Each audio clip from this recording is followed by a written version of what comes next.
Il était une fois 3 filles superbes qui avaient décidé de s'engager dans la police.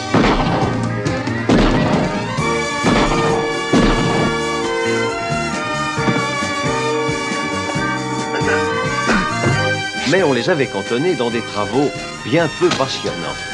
Alors moi, Charlie, je les ai sortis de ce cauchemar pour les engager. Et je ne le regrette pas, car ce sont vraiment de drôles de dames.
C'était quoi comme genre, ces victimes, monsieur Strauss? Un couple normal, pas le dessus du panier, pas de grosse fortune, des gens ordinaires, en somme. La même chose s'est passée sur chaque bateau que j'ai affrété depuis 6 mois. Les valves étaient ouvertes, les écoutilles bloquées, et quelqu'un avait disparu. Au moins 2 incidents à chaque voyage. Et pas la moindre idée sur un éventuel responsable, un ennemi ou même un concurrent? Non, non. Tout mon argent est investi dans cette compagnie. Ma compagnie a une image de marque maudite maintenant, alors je n'ai plus de passagers. Et sans passagers, je suis ruiné. Jeudi, un de vos navires prend la mer. Je crois que l'assurance devrait normalement envoyer un enquêteur. Non, mais elle approuve ma décision de m'attacher vos services. Si vous êtes d'accord, naturellement, pour voyager sur un navire maudit.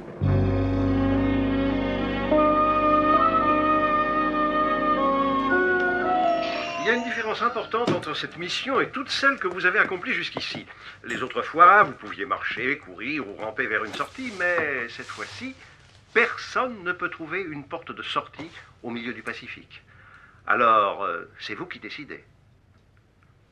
Jusqu'ici, aucune d'entre nous n'a bénéficié d'une jolie croisière. Alors, s'il faut aller au vote, je donne mon accord. Et toi, qu'en penses-tu, Sabrina? D'accord. Je vote oui. Kelly? Je vote oui. Si vous voulez de moi, je suis intéressé aussi. Je vote oui aussi. Entendu, mes anges. Commencez à préparer vos bagages. Je vais me procurer les rapports d'assurance. Bosley, vérifiez les rapports de la compagnie maritime. Voyez si vous trouvez quelque chose de suspect. Entendu. Et quand j'aurai fini avec ça, je suis censé faire quoi? J'ai peur de ne pas bien vous suivre, Bosley. Quand le bateau aura pris la mer, je sors mon mouchoir à bord ou plutôt sur les quais? Ah, c'est une question qui mérite réflexion. Charlie, il ne serait pas inutile que quelqu'un reste ici pour les affaires courantes? Et vous savez, le luxe excessif des premières classes, ajouté à une nourriture un peu riche, vous êtes loin de ces contingences, Bosley. Jill a tout à fait raison. Ce ne serait pas raisonnable que Bosley vienne avec nous. Pourquoi ne pas mettre ça aux voix? Je croyais que c'était déjà fait. Pas officiellement. Quel est votre vote, Bosley? Je pense que c'est inutile maintenant. Je vote oui. Je vote oui. Je vote oui. Oui quoi? Oui, je reste ici ou oui, on y va à 4. Ah, Charlie, je crois que j'embarque. Je ne suis pas tellement surpris. Oh, mon Dieu. Que se passe-t-il, Bosley? On a un visiteur. Quelqu'un de connaissance? Oh, je ne crois pas, non. Il est sourd, muet et aveugle. Charlie, c'est un mannequin cloué sur la porte d'entrée. Il y a une note dessus. Qui dit éviter de naviguer sur la belle Hélène. C'est écrit en capitale avec un crayon feutre. Ça veut dire au moins une chose. Oui, ça veut dire que l'assassin sait qui nous sommes, où nous trouver et que nous travaillons sur l'affaire. C'est juste. Il faut établir la liste des suspects, des passagers, de l'équipage ou de n'importe qui se serait trouvé à bord au moment des accidents. D'après les conclusions de l'assurance, Cooper, l'ingénieur en chef, est persuadé que le tueur n'existe pas et il ne suspecte personne. Jerianne Mayer, une chanteuse. Elle est terrifiée, mais elle tient son contrat pour des raisons d'argent. Elle suspecte Cooper parce qu'il connaît le bateau de fond en comble. Le suivant, c'est Todd Lavin, l'intendant. Lui, il suspecte Jerianne, la chanteuse, précisément parce qu'elle est la moins soupçonnable. Et le dernier, c'est Harry Dana, médium, diseur de bonne aventure et comédien. Il a dit à qui voulait bien l'entendre qu'il connaissait parfaitement l'assassin, qu'il l'avait vu. Non, pas avec ses yeux, dans sa boule de cristal. Oui, il prétend détenir des pouvoirs extralucides. Selon lui, le tueur mesure 1,90 m, pèse le quintal, il a les yeux bleus, les cheveux noirs et le menton en galoche. Un vrai gorille. Bon voyage, les anges. Bonjour. Bienvenue à bord de la Belle Hélène. Je suis Todd Lavin, l'intendant. Si vous avez des questions ou des problèmes, faites appel à moi. J'ai fait descendre tous vos bagages dans vos cabines. Assurez-vous bien que tout est en ordre et qu'il n'y a pas d'erreur d'affectation. Quand enlevons-nous l'ancre? D'ici 1 heure. Mais il n'y a personne. Eh bien, tout l'équipage se trouve à son poste et les passagers sont dans leur cabine, je suppose. Si vous voulez suivre les stewards, ils vont vous montrer vos installations. Oh, c'était très gentil, merci. Une fois que nous serons en mer, le capitaine serait ravi que vous acceptiez de prendre avec lui un cocktail ou une coupe de champagne au salon. Remerciez le capitaine pour nous. Ce sera fait. Merci encore. Merci.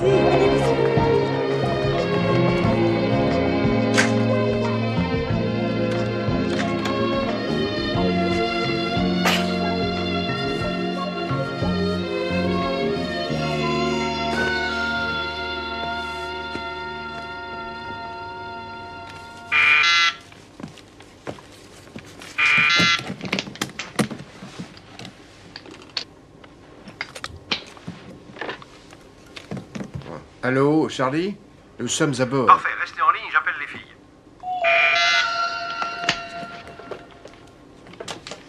Bonjour, Charlie. Bonjour Charlie, c'est Jill.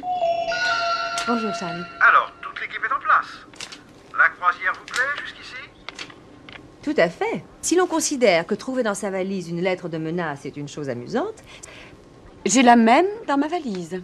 Et moi aussi. La mienne était épinglée sur mon gilet. Et que disait-elle? La mienne dit ceci: quittez le navire immédiatement si vous n'êtes pas un nageur de fond.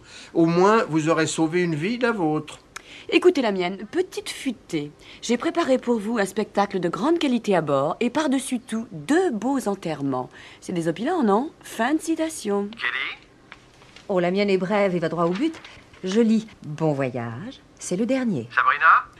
Et la mienne dit « Je vous aime et je vous le prouverai. Ça m'étonnerait que ça vous plaise toutefois. » Une chose au moins est très claire. Vous avez en face de vous quelqu'un de complètement dérangé mentalement. Peut-être, mais dérangé ou non, personne ne va gâcher ma première croisière. La mienne non plus. Gardez-vous à droite et à gauche, les filles. Vous ne savez pas qui va porter le premier coup d'estoc.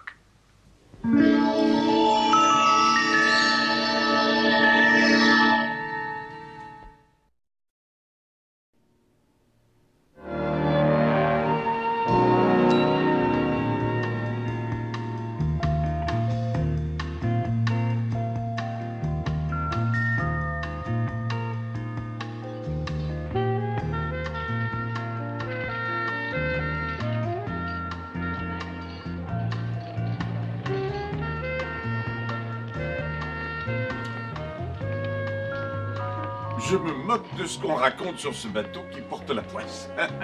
Moi et Madame Go, on était sur la Belle Hélène il y a au moins 50 ans. Oui, mais c'était notre lune de miel.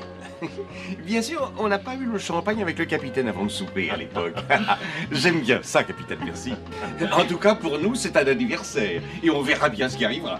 Oh, quand même, ça fait un peu drôle que sur ce grand paquebot, il n'y ait presque pas de passagers. Alors, Monsieur Go, Madame Go, et vous tous, mes amis, vous ne verrez aucune différence entre cette croisière et les autres, excepté un peu moins de passagers. Le service n'en sera que meilleur. Vous apprécierez la qualité de la table, du bar et des attractions comme jamais auparavant. Vous nous proposez un premier toast, capitaine? Alors, à nos honorables et courageux passagers.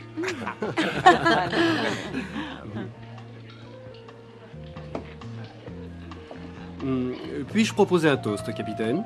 Naturellement, Monsieur Armitage.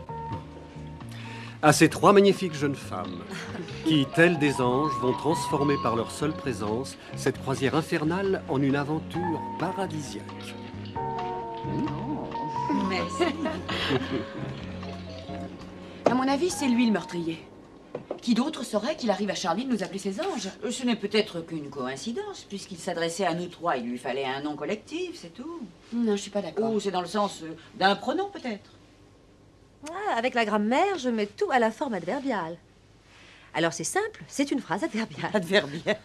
Bon, alors d'abord, le mot ange est vraiment un nom. Hein. Et ensuite, à moins qu'en la circonstance il y ait plusieurs tueurs à gages, il n'y a aucune raison sérieuse de mettre Armitage au banc des suspects. En tout cas, il répond tout à fait à la description que le diseur de Bonaventure a donnée du meurtrier. Vous savez, il peut y avoir un ou plusieurs assassins, mon cher Bosley. Ça veut dire que toute personne ayant voyagé ou travaillé à bord au moment des accidents est suspecte, et pas seulement les 4 qui sont là actuellement. Autant chercher une aiguille dans une meule de foin. Oh, j'adore travailler devant mon public.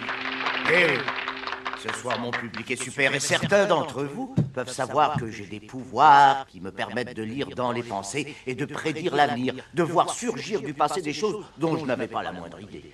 On m'appelle les contes de Dracula. Vous savez de qui il s'agit? J'entends une voix et même un nom.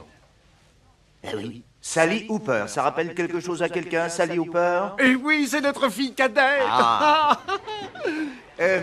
Son mari travaille dans l'automobile, c'est bien ça? Oui, enfin, surtout dans les camions. Et vous saviez qu'elle attendait un bébé? Non. Et c'est pourtant vrai, ça fait 3 mois déjà et ça sera un garçon d'après moi. Oh, ce sera le premier dans la famille, sans compter mon frère, c'est vrai? Bien entendu, c'est vrai. Et il aura les yeux marrons, tout comme son papy. Et ce sont les esprits qui prédisent ça? Sans aucun doute, content que vous soyez de mon avis là-dessus, pour une fois. Non, attendez, ce n'est pas tout à fait fini. Applaudissez-moi tout de suite, sinon le comte de Dracula se saoulera de votre sang. Attendez une minute, non. En ce moment, il y a quelqu'un qui pense à moi. Et il se demande si une certaine description que j'ai faite pourrait se rapporter à un monsieur Armitage. Eh bien, qui que vous soyez, je n'affirme rien, mais c'est possible. En tout cas, présentez mes amitiés à Charlie. Et maintenant, mesdames et messieurs, j'ai le grand plaisir de... Non, Jill, non, pas là, Jill. Vous cherchez votre rouge à lèvres, il n'est pas à sa place. Vous allez le trouver dans une poche, dans celle de Bosley, par exemple. Vous voulez bien vérifier? Merci, j'avais oublié que je lui avais prêté. C'est fabuleux. Merci. Et c'est notre rôle à nous de vous divertir. Et maintenant, vous allez passer de la surprise à l'enchantement. Voici, dans son tour de chant et de charme, la fabuleuse et ravissante mademoiselle Jerry-Ann Mayer. On la veut.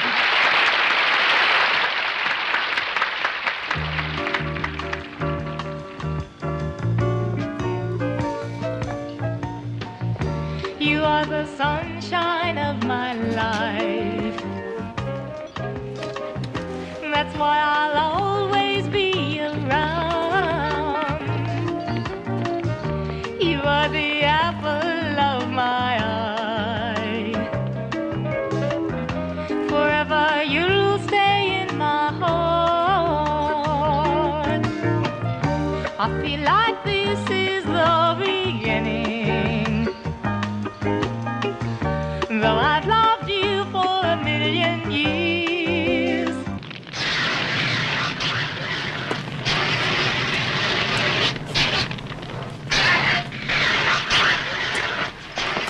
On a maîtrisé l'incendie, capitaine. C'est un mannequin. Heureusement. Qui occupe cette cabine? Sabrina Duncan, je crois. On dirait une odeur de produits chimiques.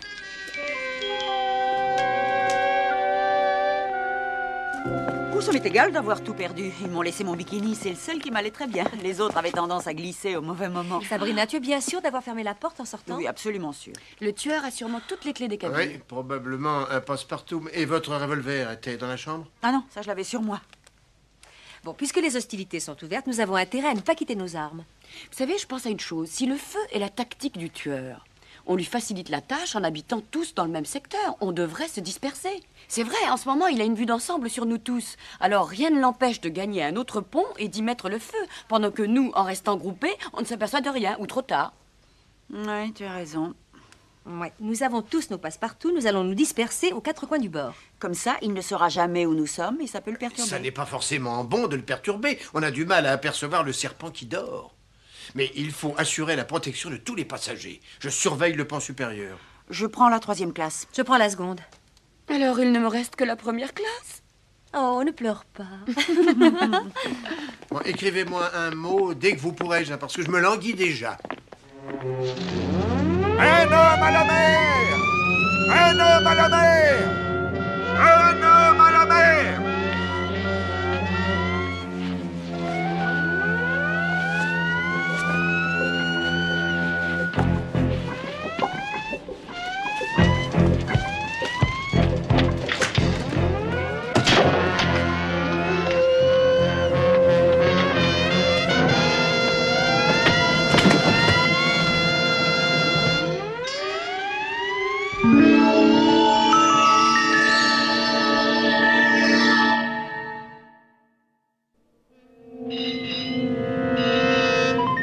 Stoppez les machines! Machines, stoppez!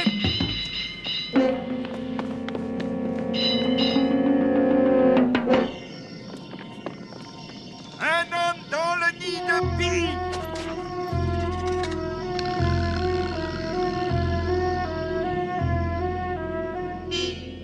On dirait Bosley. Attention! C'est un mannequin.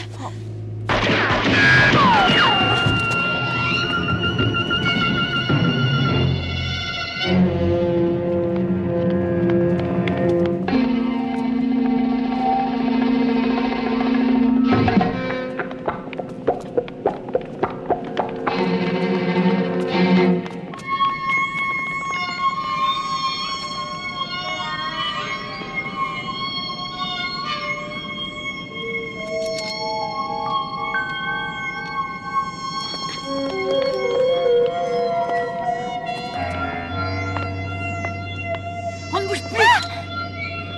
Qu'est-ce qui se passe?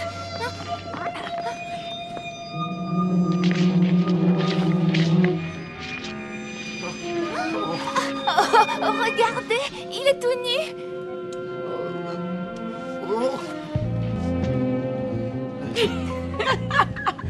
Non, c'est pas le moment de rire.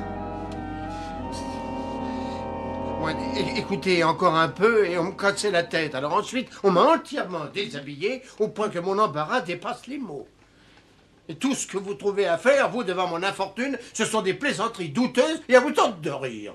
Oh, mais non, voyons, on riait pas du tout, Bosley. Et on n'a fait aucune plaisanterie douteuse. Oh. Non, c'est Gériane qui voulait savoir si vous étiez marié ou non. Oh, ça recommence.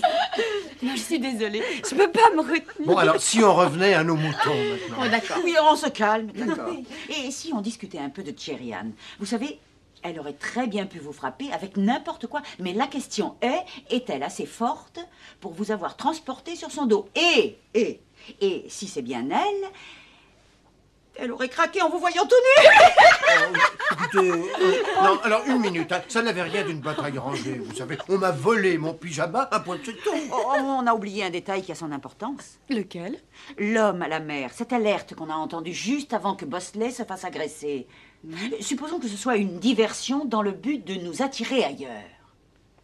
Oui, ça c'est pas idiot. N'est-ce pas? Est-ce que quelqu'un a vérifié si un passager était porté manquant? Non, personne. Ce n'est qu'une spéculation, mais c'est plausible. Ah oui, tout à fait plausible. Je vais demander au capitaine de faire le point. Il n'y a aucune tonalité? C'est peut-être dû au début d'incendie chez Sabrina. Oui, ou c'est une autre ruse que nous prépare le meurtrier. Eh bien, de toute façon, le capitaine doit vérifier que personne n'est manquant. Je vais aller le lui demander. Oui, et moi, je vais m'occuper de ce téléphone. À moins que vous n'ayez peur de rester seule avec elle, Bosley. Oh non, elle sait se tenir. Je te laisse le bébé. Un bébé qui a un drôle de coup de vieux. Oh, ce qu'on est méchante.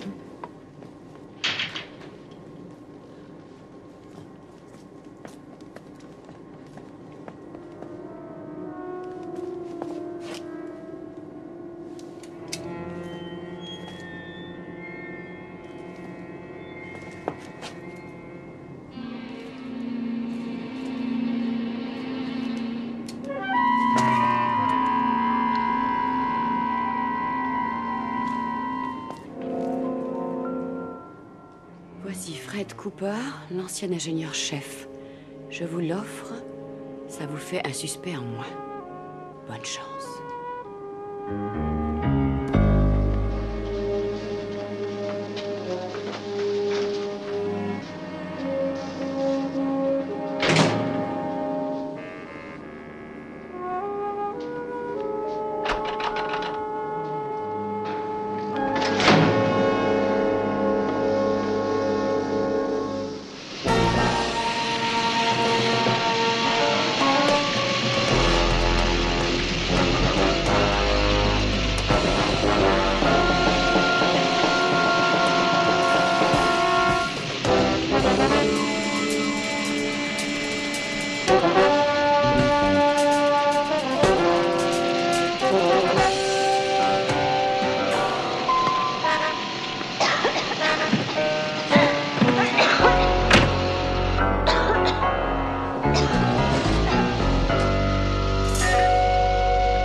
Par suite des circonstances présentes, je n'ai pas d'autre choix que de confier la responsabilité de votre sécurité à Monsieur Bosley, qui, pour votre information, est un détective privé que notre armateur a invité à bord, Monsieur Bosley. Merci, capitaine. Vous savez tous maintenant que nous avons perdu 2 passagers au cours de ce voyage, le chef ingénieur et une de mes associées, Kelly Garrett. Jusqu'à maintenant, nous n'avions aucun indice pour identifier l'assassin. Aujourd'hui, nous avons trouvé un moyen qui peut nous aider à identifier le meurtrier.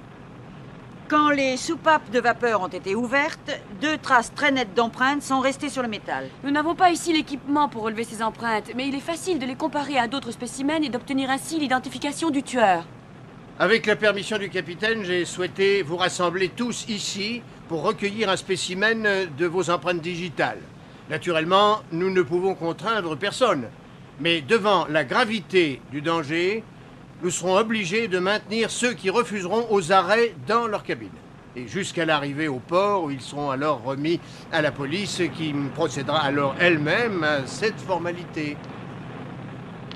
Quand nous aurons pris vos empreintes, veuillez regagner vos cabines respectives jusqu'à nouvel ordre. Et en aucun cas, vous ne devez vous approcher de la cale où la soupape a été localisée. Nous allons essayer de ne pas vous retenir trop longtemps. Je vous laisse la place. Merci.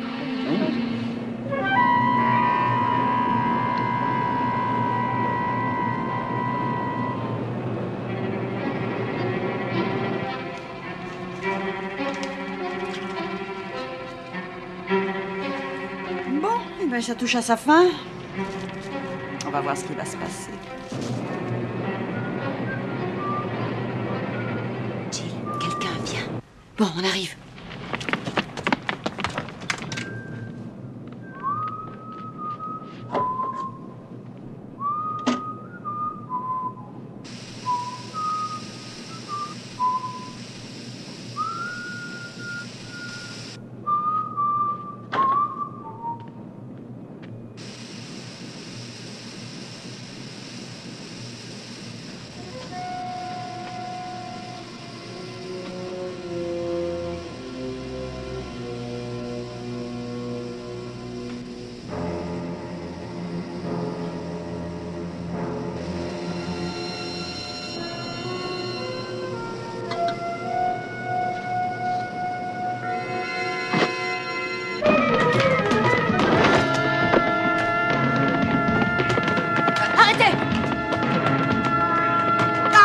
ça va. C'est d'accord. D'accord. Wesley, Kelly, Wesley, vous n'êtes pas blessé? Allez, levez-vous. Allez, dépêchez-vous. Allez, viens. Ça va aller.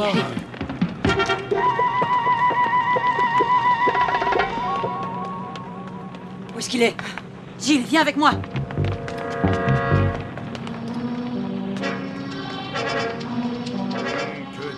Que d'eau, partout. Et pourtant, rien à voir. Attention, vous mettez les pieds, car ce bateau va bientôt couler. Je savais bien que vous arriveriez. Très bien, je suis pris. Mais je vous signale que de toute manière, ce bateau va exploser. Quoi? Hyde, tu sais pourquoi il se pose toutes ces questions-là?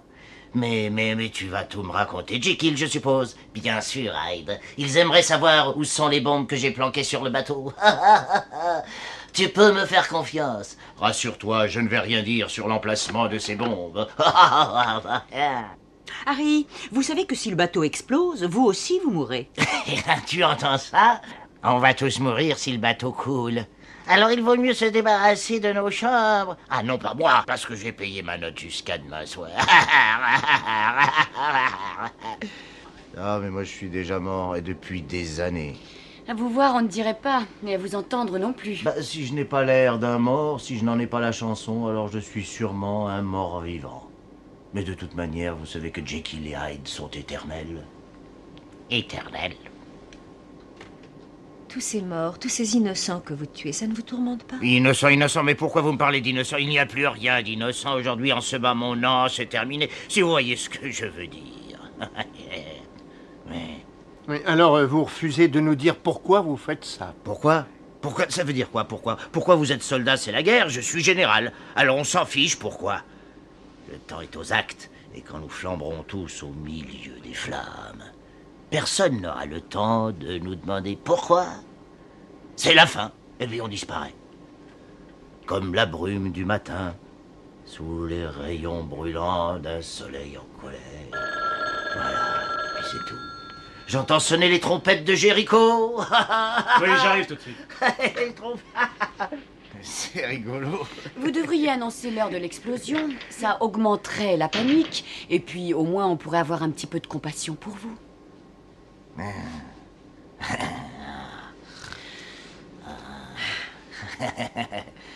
Non, je suis pas sadique, non. Non, pas sadique du tout. Toutefois, si j'étais obligé de vous lancer sur de fausses pistes, c'est surtout parce qu'il fallait que je gagne du temps pour, disons... Enfin, vous avez presque réussi à me faire parler. Si. Écoutez, vous savez, vous êtes détective, c'est ça? Dans votre métier, on a besoin d'indices pour travailler. Oui, le moindre détail a son importance. Bon, alors, faut savoir pourquoi une si belle blonde avec de si beaux yeux se trouve sur un si beau paquebot lancé sur sa dernière croisière. Eh bien, moi, je vais vous le dire. Le beau paquebot a dans son ventre 3 belles bombes qui vont faire boum, boum, boum, boum, boum, boum, boum, boum.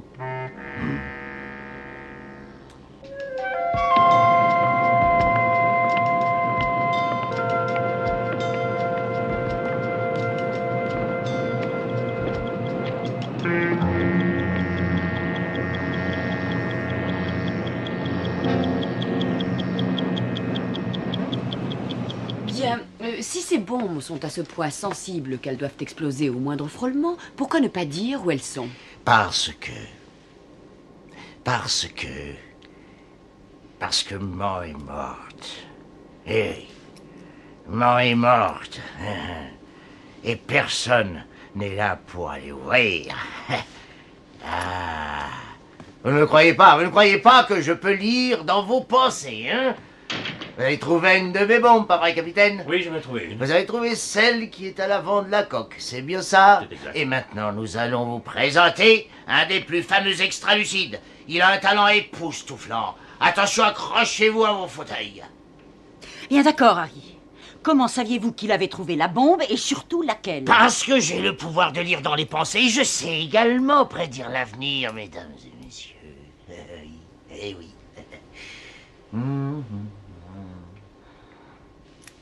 Tout ce qui va arriver dans les heures prochaines, je le sais déjà par cœur. Et tout ce que vous pourrez faire n'y changera rien, puisque je sais déjà comment la croisière va se terminer.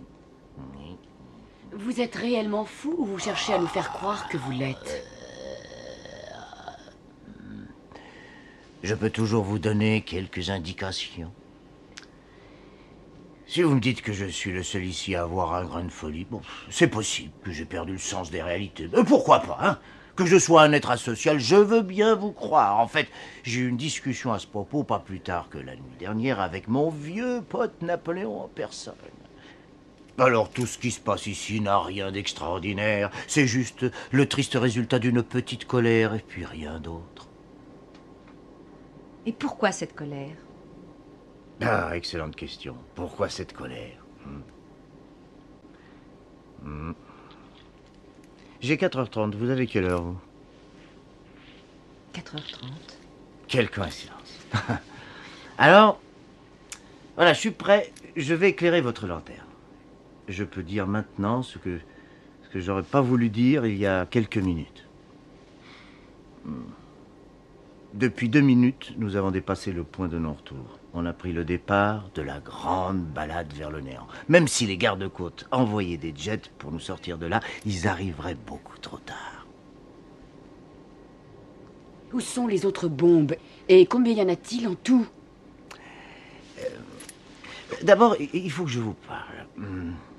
Il y a une chose qui ne vous intéresse pas du tout, mais à laquelle je tiens moi beaucoup. Alors, écoutez-moi. On vous écoute, Harry. Il y a bien longtemps, dans un accident d'automobile, j'ai connu une expérience grandiose.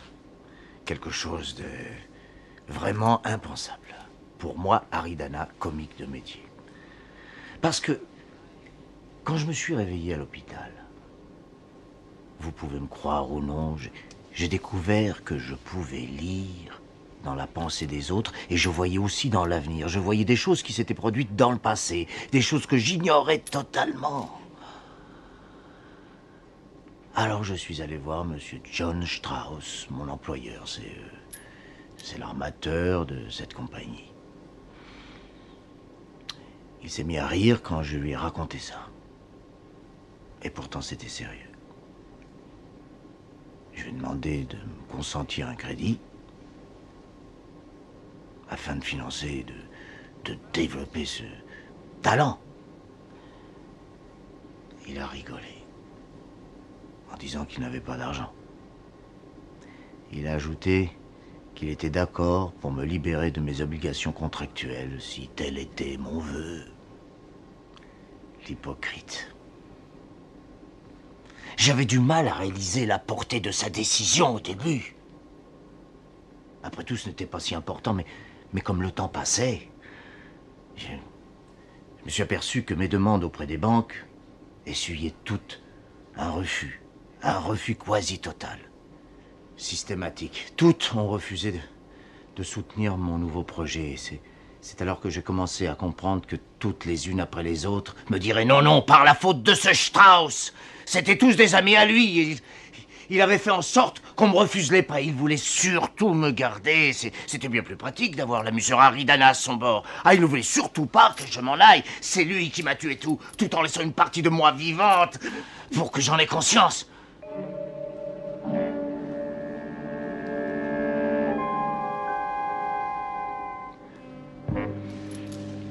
Alors maintenant, je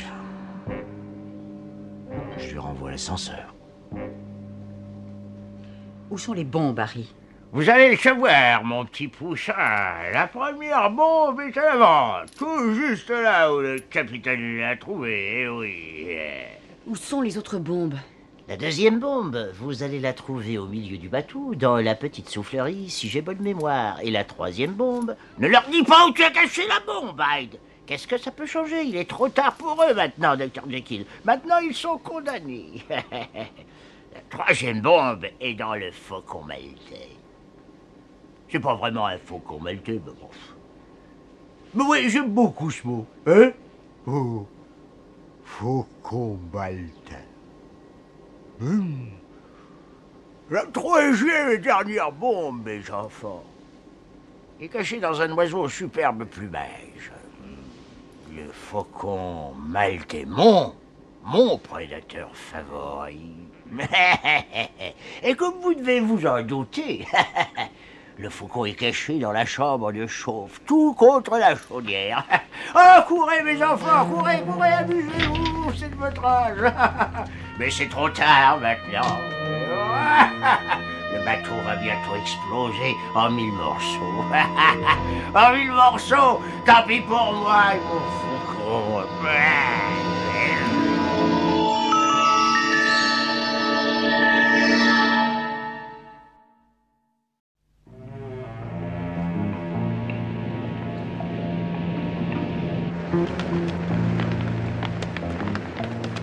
Mettez un garde près de la cabine de Monsieur Bosley. Ensuite, rassemblez les passagers et l'équipage sur le pont, qu'ils se tiennent près des chaloupes, Monsieur Levin. Les bombes vont sauter dans moins d'une demi-heure. Capitaine, il n'y a plus de chaloupe. Les radeaux de survie ont disparu et les Zodiacs ont été lacérés. Vous n'en parlez pas, surtout. Mais assurez-vous du bon état des gilets de sauvetage dans l'éventualité d'un départ précipité. Bien.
Oui, nous avons localisé les 3 bombes et les filles sont en position. Très bien. J'ai établi un relais avec Marsh et son équipe de détection. Nous pouvons communiquer. Vous assurez le relais avec les filles. Vous êtes certain qu'il n'y a personne à bord ayant une expérience des matériels explosifs? Le capitaine nous dit que non. L'expérience acquise par les filles au cours de police est malheureusement la seule connaissance en matière de bombes que nous ayons à bord. Je ne voudrais pas vous bousculer, mais ne gaspillons pas le peu de temps qu'il nous reste, particulièrement quand on ignore combien il en reste. A-t-on stoppé les machines? Oui, c'est fait. Ah, très bien. Bosley, pouvez-vous me décrire cette bombe? Salut les filles. Marsh veut une description de la bombe. C'est un mécanisme d'horlogerie aveugle. Il est contenu dans une petite boîte métallique avec 4 écrous pour tenir le couvercle. Et il y a 2 lampes témoins, une rouge et une jaune. La jaune est allumée. Il y a 7 fils qui dépassent de différentes couleurs. Rouge, vert, jaune, rayé vert et blanc, noir, rayé bleu et blanc, Le mécanisme d'horlogerie est posé sur des bâtons de dynamite. C'est ficelé avec du chatterton tout autour. Et c'est installé sur une sorte de base, on dirait de la pâte à modeler. Votre dingue connaît son affaire. Bon, très bien. Je peux savoir comment les fils sont reliés à la dynamite? Est-ce qu'ils passent à travers cette pâte à modeler? Non, ils l'entourent et ensuite, ils disparaissent en dessous. Tous les fils ou quelques-uns? tous les fils. Et certains sont là seulement pour le décor. Maintenant, appuyez tout doucement sur la boîte métallique qui se trouve au-dessus du mécanisme. Une seule d'entre vous doit faire ça. Bon, Sabrina, je vais le faire. Très bien. Doucement. Il faut à peine l'effleurer. Maintenant, dites-moi. Est-ce que ça chauffe ou pas?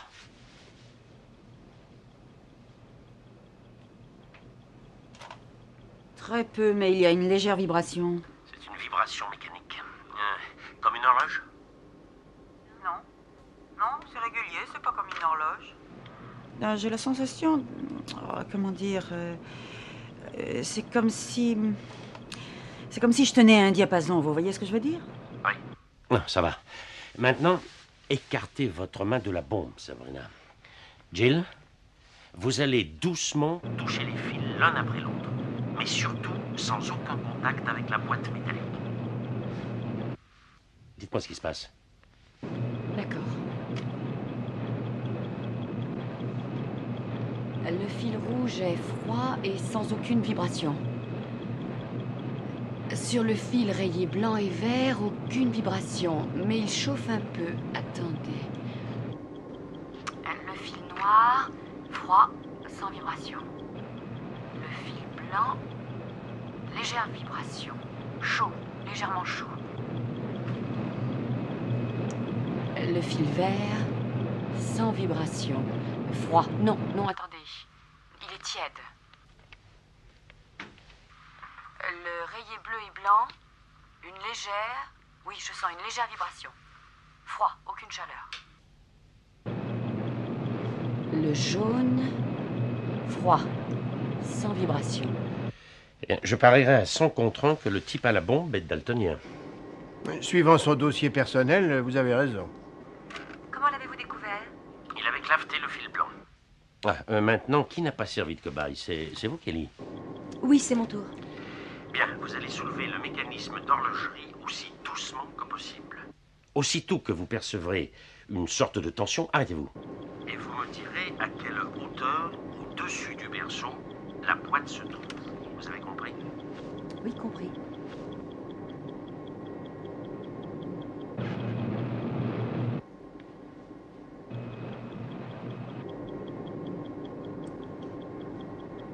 « 2 centimètres, peut-être davantage. Mais disons 2. Alors reposez-la doucement et dites-moi quand vous l'aurez mise à sa place.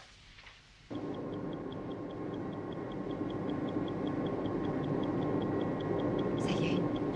Maintenant, il nous reste 4 opérations. Il n'y aura aucun problème avec les 3 premières et peu importe que j'ai tort ou raison.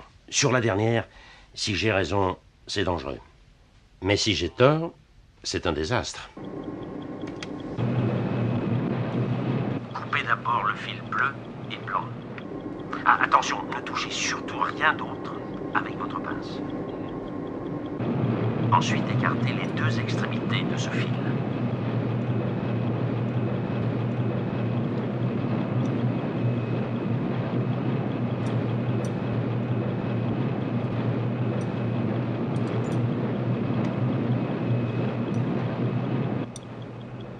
C'est fait.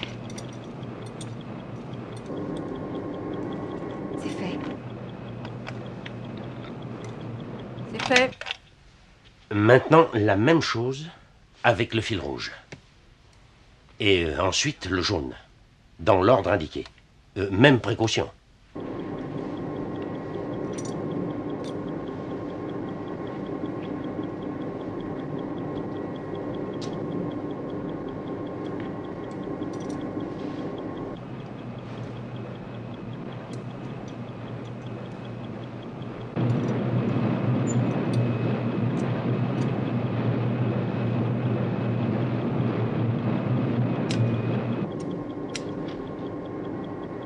La lampe rouge s'est allumée. Alors, rien à craindre. Voilà, c'est fait. C'est fait. C'est fait. Maintenant, c'est le plus délicat. Si ça se présente comme je le pense, on n'a plus que 2 possibilités. Voyons, quand vous aurez coupé le fil blanc, ça va faire boum. Et si ça ne fait pas boum, il vous reste entre 10 secondes et 1 minute pour vous débarrasser de cette saleté. Il faut comprendre que, de toute façon, il y aura une explosion. Donc, avant de couper le fil blanc, assurez vos arrières. Il faut être absolument sûr qu'il n'y ait personne et que la voie soit dégagée. Vous faites le nécessaire, Bosley? Commandant? Les passagers et l'équipage sont rassemblés à l'avant sur le pont supérieur. La voie est dégagée jusqu'au bâbord avant.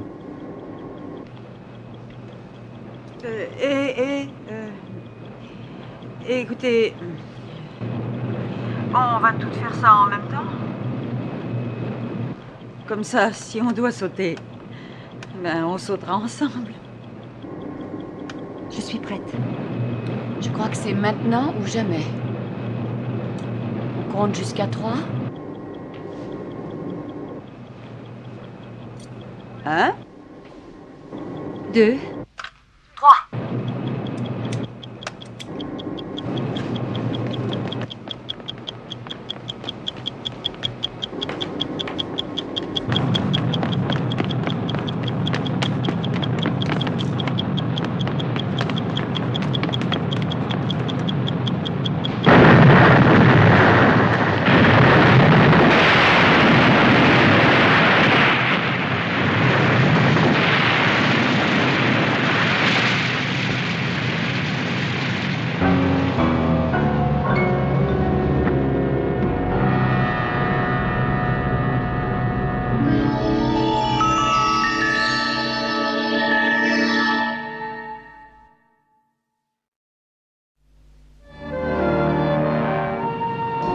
Charlie, on voudrait bien revenir par avion, mais si on débarque Harry avec toutes les tracasseries officielles des transferts, ça risque d'être long. Et sans oublier que Strauss a loué nos services pour toute la durée de la croisière. Mais le plus important, c'est que si on ne revient pas par mer, on pourrait bien ne pas revenir du tout. Vous avez gagné, les filles. Je vous autorise à rester auprès de la princesse. Toutefois, je dois vous prévenir qu'un voyage en mer n'est pas toujours drôle quand on reste inactif. Oh, ne vous faites pas de soucis pour nous, Charlie. Nous n'allons pas rester inactives. Nous avons l'intention de faire de la gymnastique. Là, je ne vous suis pas bien. Réfléchissez, Charlie. Laissez-nous tranquilles. Au revoir, Charlie. Merci, Charlie. À notre croisière.